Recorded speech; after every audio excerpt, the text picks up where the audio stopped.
शब्द। तुझे भरोसा नहीं ना, तो फिर जा अपने कमरे में जाकर देख, तेरे पलंग के नीचे तुझे तेरी माँ की हड्डियाँ मिलेंगी। प्रभात दौड़कर अपने कमरे में जाता है और अपने पलंग के नीचे देखता है। वहाँ पर सचमुच एक कंकाल पड़ा हुआ था और उसके शरीर पर जो कपड़े थे वो प्रभात की माँ के थे। क्या बात है, आज तो आप सुबह से ही बहुत बिजी हैं। ऐसा क्या लिख रहे हैं? बस एक फैमिली की कहानी लिख रहा था। जैसे हमारी फैमिली है ना, तुम, माँ और मैं, लेकिन थोड़े अलग तरीके से, क्योंकि ये कहानी हॉरर है और इसमें जो आदमी है ना, मैंने उसकी बीवी को मार दिया है। मतलब कहानी में ऐसा लिखा है। और जानती हो, उसके बाद जो बीवी है ना, वो एक बुरी आत्मा बन जाती है। क्या बेटा, इस तरह की डरावनी कहानियाँ क्यों लिखता है तू? जानता है ना, हम जो सोचते हैं, जो लिखते हैं, हमारा दिमाग पूरा दिन वैसा ही होता रहता है। माँ, परेशान होने वाली क्या बात है? राइटर हूँ मैं, मेरा तो काम है कहानियाँ लिखना। और वैसे भी ये सिर्फ एक कहानी है माँ, कोई सच नहीं है। उसके बाद कुछ दिन बीत जाते हैं। एक रात प्रभात को अपने ऑफिस से लौटने में देरी हो जाती है। रात के लगभग 12 बजे हुए थे। प्रभात जैसे ही अपने घर पहुंचता है, उसने देखा कि उसकी पत्नी दुर्गा डाइनिंग टेबल पर उसका इंतजार कर रही है। आ गए आप? कब से आपका इंतजार कर रही थी। देखिए ना, खाना भी ठंडा हो गया है। अरे दुर्गा, आज तुमने अपने इतने लंबे लंबे बालों को खोलकर क्यों रखा है? तुम तो हमेशा अपने बाल बांध कर रखती हो। वो क्या है ना प्रभात, जब इंसान अपनी जिंदगी से मुक्त हो जाता है ना, तो उसे दूसरे सारे बंधन खोल देने चाहिए। इसलिए मैंने अपने बालों के बंधन भी खोल दिए। ये तुम किस तरह की बातें कर रही हो? तुम ठीक तो हो? मैं बिल्कुल ठीक हूँ प्रभात। अच्छा चलो खाना खाओ। वो क्या है ना दुर्गा, मुझे भूख नहीं है। ऑफिस में कुछ खा लिया था।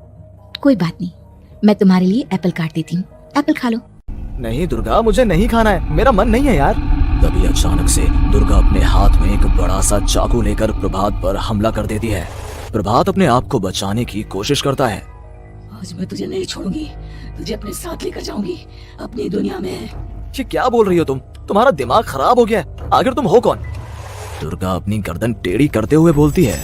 मैं दुर्गा हूँ, तुम्हारी पत्नी। ध्यान से देखो मेरी आंखों में।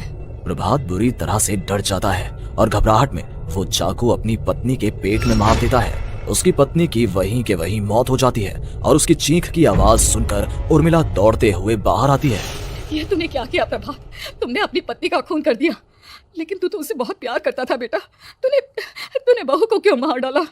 माँ, ये आपकी बहू नहीं थी, इसके अंदर कोई बुरी आत्मा घुसाई थी। मैं नहीं जानता ये सब कैसे हो गया, लेकिन वो मुझ पर हमला कर रही थी, मुझे मारने की कोशिश कर रही थी। माँ, मैंने कुछ नहीं किया। ये तूने क्या कर दिया बेटा? दुर्गा ने मुझे कहा था कि वो तेरी कहानी को उस कैरेक्टर की तरह एक्टिंग करके तुझे डराने की कोशिश करेगी। अरे वो तो तेरे साथ मजाक कर रही थी।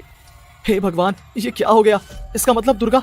लेकिन माँ, मैंने जो कहानी लिखी थी उसमें भी ऐसा ही हुआ था। उस औरत ने अपने पति के साथ मजाक किया और गलती से उसके पति ने उसके पेट में चाकू मार दिया। मेरी कहानी सच कैसे हो सकती है? माँ, मुझे बहुत डर लग रहा है। अब ये सोच, दुर्गा की लाश का क्या करें हम?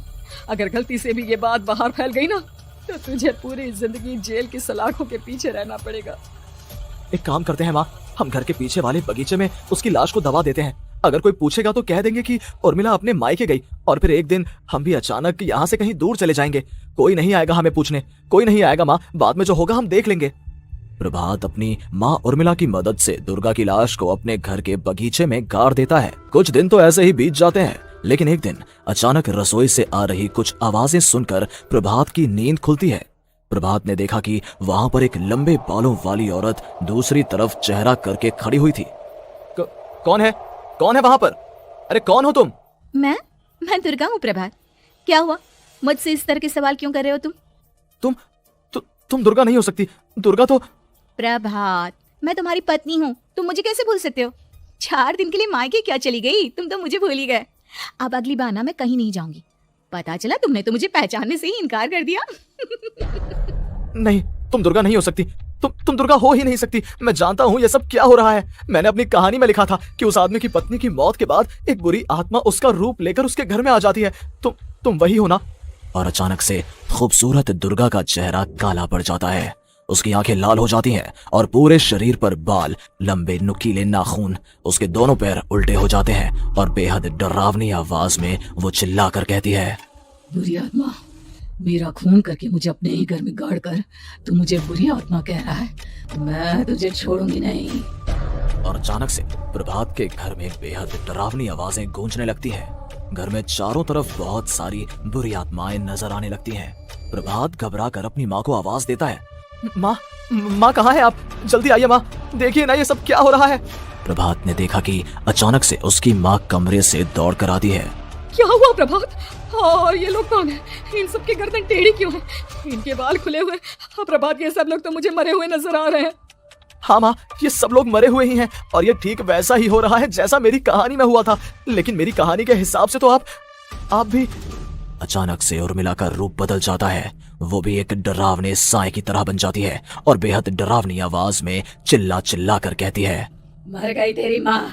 जानता है, कल रात जब तू सो रहा था ना, तो मैंने उसके शरीर का सारा खून पी लिया। अब बस हड्डियां बची है उसके शरीर में।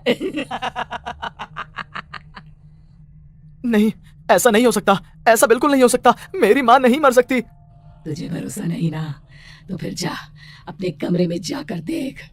तेरे पलंग के नीचे तुझे तेरी माँ की हड्डियां मिलेंगी।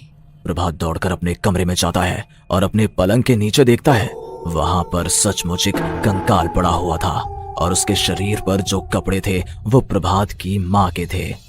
माँ, अब मुझे कुछ करना पड़ेगा। लेकिन मेरी कहानी में लिखा था कि माँ की मौत मेरे हाथों से होगी, पर माँ तो पहले ही मर चुकी है और वो बुरी आत्मा मुझे भी मार देगी।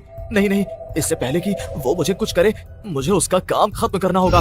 प्रभात अपने हाथ में बड़ा सा चाकू लेकर उस बुरी आत्मा पर हमला कर देता है जिसने प्रभात की माँ का रूप लिया हुआ था, और अगले ही पल वो नीचे गिर जाती है और उसके शरीर से खून बहने लगता है। ऐसा नहीं हो सकता, एक बुरी आत्मा के शरीर में तो खून होता ही नहीं है। तो क्या सच में मैंने अपनी माँ को मार दिया? लेकिन अभी कुछ देर पहले तो फिर वो कंकाल किसका है? और ये कौन है? मैं पागल हो जाऊंगा। और अपनी माँ की लाश, इसका मैं क्या करूं? लोग पूछेंगे तो मैं क्या जवाब दूंगा? तभी वहां पर दुर्गा का रूप लेकर जो आत्मा थी उसने प्रभात से कहा, गाड़ दे अपनी माँ को ले जाकर उसी जगह जहाँ तूने मेरा खून करके मुझे गाड़ दिया था। जा, चला जा।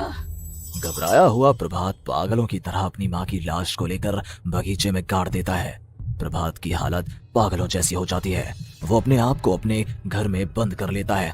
कहानी के हिसाब से तो आगे ये हुआ था कि कहानी लिखने वाले ने उन बुरी आत्माओं से डरकर आत्महत्या कर ली थी। तो क्या मैं भी मर जाऊंगा?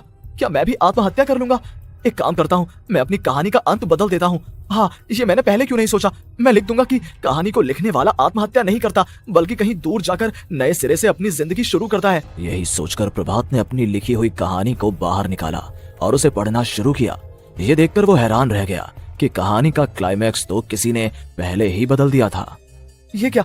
इसमें तो लिखा हुआ है कि आखिर में उस लेखक की पत्नी और माँ दोनों बगीचे में जिंदा दफन थे।